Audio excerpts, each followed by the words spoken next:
सब ये सोचते हैं कि हीरो वो होता है जो जीतता है। हीरो वो होता है जो हारता है। सिर्फ उसका नाम पता है, क्योंकि वही जानता है जीतने की असली वैल्यू। किस हादसे ने पलटी सबकी जिंदगी? क्या सच में होगी पूजा की किसी और से शादी? नमस्कार दोस्तों, मैं हूं आपकी होस्ट पंखुरी और आप सबका बहुत बहुत स्वागत है बॉलीग्राड स्टूडियोज में। तो साउथ एक्टर्स दग्गुपति वेंकटेश, जगपति बाबू और पूजा हेगड़े, मालविका शर्मा के साथ साथ न्यू और यंग एक्टर्स शहनाज गिल, जस्सी गिल, राघव जुयाल, सिद्धार्थ निगम और यहाँ तक कि पलक तिवारी भी सब इस फिल्म में नजर आने वाले हैं।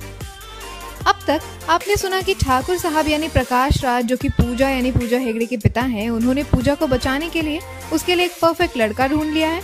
हालांकि पूजा हर बार शादी के मंडप से किसी न किसी वजह से भाग जाती थी, लेकिन ठाकुर साहब जानते हैं कि इसके पीछे असली वजह रघु यानी कि सलमान है। इसीलिए इस बार पूजा कोई ऐसा कदम ना उठाए, वो पहले ही रघु को घर बुला लेते हैं। और जब पूजा शादी से मना करती है और रघु को कुछ कहने को कहती है, तब रघु लाचार होकर पूजा को शादी करने के लिए कह देता है, जिससे गुस्से में आकर पूजा शादी के लिए हाँ कह देती है। दूसरी तरफ जब जगपति यानी कि जगपति बाबू को खबर मिलती है कि पूजा की शादी होने वाली है, उसके दिमाग में भी ठाकुर साहब के खिलाफ प्लान बनने लग जाता है। ठाकुर साहब के घर शादी का माहौल है, यहाँ तक कि सलमान के भाई वेंकटेश यानी कि दग्गुपति वेंकटेश, उनके भाई वेद और राघव जुयाल, सिड, सारे के सारे उन्हें देखने लग जाते हैं और सोचते रहते हैं अगर दूल्हा पूजा के स्टैंडर्ड का नहीं हुआ तो वो किसी न किसी बहाने तो ये शादी तोड़वा ही सकते हैं। हमने हैंडसम रामचरण आते हैं, सबकी उम्मीदों पर पानी फिर जाता है। राम एक यंग सक्सेसफुल बिजनेसमैन है जो शादी के बाद फौरन चला जाएगा और जो एक शरीफ खानदान से है। पूजा के लिए परफेक्ट मैच है। जब राम और पूजा दोनों को आपस में बात करने के लिए भेजा गया तो पूजा चाहकर भी उसमें कोई भी कमी नहीं ढूंढ पाई। रघु शादी के काम में हाथ बटा रहा होता है, तब पूजा से उसकी नजर मिलती है। रघु पूजा से आई कांटेक्ट अवॉइड करता है, लेकिन पूजा गुस्से से उसे ही देखती रहती है। रघु जहाँ जहाँ जाता है पूजा की नजर भी वहाँ वहाँ उसे फॉलो करती है। राम भी पूजा की नजर को फॉलो करता हुआ रघु को देख लेता है। तो राम पूजा से रघु के बारे में पूछता है। पूजा पहले थोड़ी तो हिचकिचाती है, लेकिन फिर सोचती है कि अगर सच में उसकी शादी राम से होनी ही है तो क्यों ना उसे वो पूरी सच्चाई बता दे। इसीलिए वो राम को अपने और रघु के रिश्ते के बारे में बता देती है।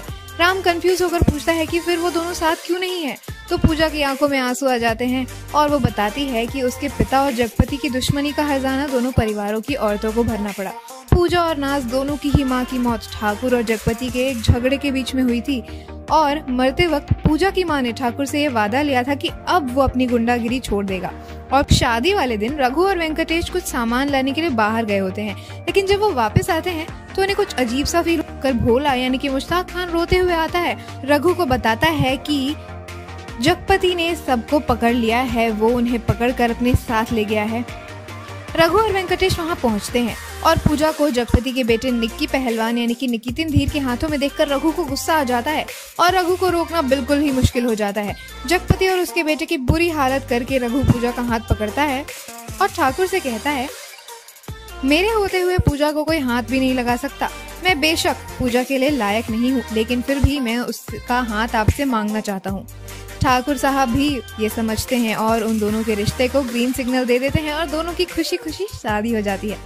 तो दोस्तों, कैसा लगा आपको ये स्टोरी का प्लान, और क्या आप इस स्टोरी को असली फिल्म में देखना चाहेंगे? हमें जरूर बताइएगा अपनी राय कमेंट सेक्शन में। आज की वीडियो में तो बस इतना ही। अगर आपको वीडियो पसंद आई है तो इसे लाइक कीजिए, शेयर कीजिए और बॉलीग्राड स्टूडियोज को भी जरूर सब्सक्राइब कीजिए।